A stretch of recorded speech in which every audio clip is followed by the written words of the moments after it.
respond to your emails. I personally think you should respond to emails within 2 hours. Now that's me. Most of the time, now I'm in a class today, and I will respond to my emails within 2 hours. Why? Because when we get to breaks, I'll do a quick scan and I'll see what needs to be replied to. Now, here's what I mean by respond to an email. Jennifer sends me an email and says to me, I need you to get this done by Friday. I don't really know. It's going to take me a while to figure that out, possibly. And if I'm not sure, I might send her an email back and say, okay, I'm in a class right now. I will I'll let you know if I can do it. I think I can, but I'll let you know if I can do it by the end of today or by tomorrow morning. Now, here's what I'm saying is that a lot of people, when they get an email and the email's asking them to do something, they don't respond right away. I think that is bad etiquette. I think it only takes it takes 30 seconds to reply and say, I got your email, I'm on the case, but I will give you whatever you're asking for Tuesday, or I'll do this or whatever, but it's a quick response. Too many people are in the habit of not responding at all. In their mind, they say, I'm going to give it to her on Friday, so they don't acknowledge it at all. They get it done on Friday, or they don't, and she doesn't even know if you got the email or not, or if you're paying attention or reading your emails, or if it got lost in the shuffle. She deserves a response saying, got your email, yes, no, or you'll hear from me tomorrow. This thing is probably more important than anything else, because I want you to be thinking about what I'm saying. It's about the decision process and about the feedback loops. Because as a professional, I'm managing my time. And I have a hard time with people who blow me off if I ask them a question. Now, first of all, I had somebody I was coaching the other day, and she said, I sent out this email to 20 people, and I really needed to get this data. And I got it back from 10 out of the 20, and the other 10 blew me off. And I said, so they didn't respond to your question? She said, that's right. I said, so you asked them a question? She says, I certainly did. So then I said, show me the email. There was not a single question mark in the email. There were no questions.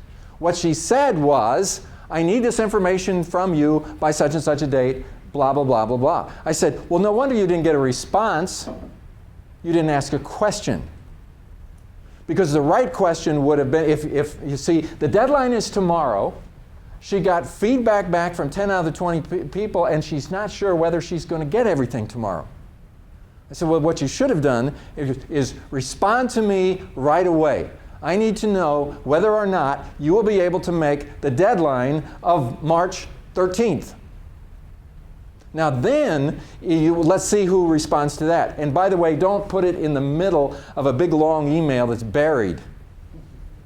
If you have 5 questions, you may need to send 5 emails, because some people read the first question, respond to that, and they don't even read on. Have you ever had that happen to you? Keep your emails short and to the point, but if you need a response, ask for a response. Then if you don't get a response, go and talk to the person and ask them why they didn't answer your question or respond to you as you requested. So that's actually one thing that I would just say, is that a lot of times people use email as the way to go, ooh, I got to deal with this thing, ooh, I'll pass that off to them. And yeah. Pass off tasks. Pass it off. Right. On the one hand, yeah, it's proper etiquette to acknowledge that you received something. On the other hand, if I just said something while I sat at my desk and hoped that you heard it while you were in your cube, that wouldn't work. It's not the same as you going and talking to somebody and looking them in the eye and saying something. Right. I want a commitment. So we've missed a certain amount of follow-up. Getting commitment. It's not enough to say, this is your responsibility. You need to know whether the person accepts the responsibility and is making a commitment to you. So it's not just etiquette. I don't care about etiquette. I don't care which side of the plate my fork is on, but I do care that if I expect you to do something, then I want you to tell me you're going to do it. Or if you're not going to do it, I'd like to know now, not after the due date. So now, it's the onus is on you, because we have a cultural issue here, right? And how do you change a culture? One person at a time. So your responsibility is to start asking questions and to start confronting people who don't respond to you. And if enough people do that, pretty soon the culture changes. Because you may not be able to change the whole company, but what you can do is you can change the way. See, if you got somebody who's a non-responder. I just got a new client. And we had our first meeting last week, a coaching client. So I sent him an email yesterday morning. And I said to him, I really need to have a phone session with you on Monday, because I've been talking to his boss, and we need to work some things out. So all day, yesterday, I get no response. And it's like, I know I'm going to be in a class all day today. So I sent him an email this morning, and I said, I don't know whether you received my email or not. Could you please tell me whether you received the email? That was my first question. The second question is, if you did, could you please let me know what time on Monday we could get on the phone? Now, I was trying not to be harsh, but I was trying to be very clear and very specific. If I send you an email asking you a question, especially if it's a very short, all I ask for is a response. You blow me off, and you will hear from me. And see, we get in the habit of allowing people to have bad habits. Not only do I want to develop my time management habits as a professional, but because I have to depend on other people, I want them to know that I'm depending on them and define some expectations. Now, you might think, oh, I can't do that. Well, if you believe you can't, you can't. But I mean, what's the worst that could happen? And I don't care if the person is above me. If I report to Jennifer, I'm not going to be harsh, but if she doesn't respond to my email, I'm going to ask her why. I say, hey, Jennifer, I sent you an email 2 days ago, was asking you a question. I was just really wondering, I didn't get anything back. Was there some reason why you didn't respond to me? Oh, I was busy. I was busy. I say, well, yeah, I'm busy too, but see, the thing that you've got to understand. Jennifer did. The thing that you've got to understand is that there's a stream here.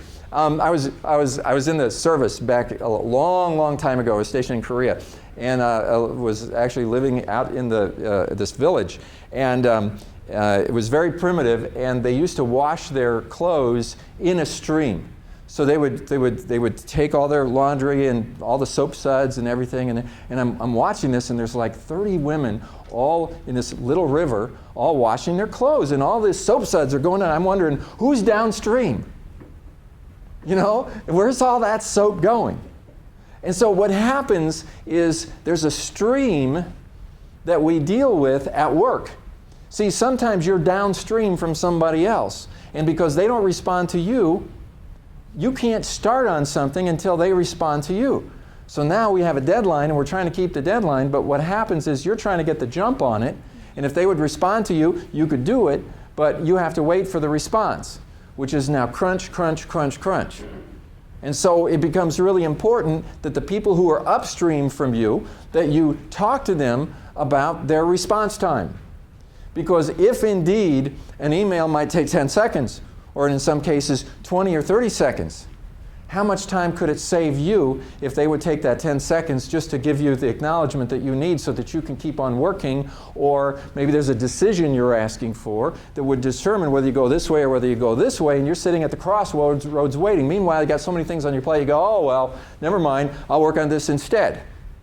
And then multiply that by the number of non-responders that you have, and what happens is now you become a procrastinator because the person upstream from you is a procrastinator.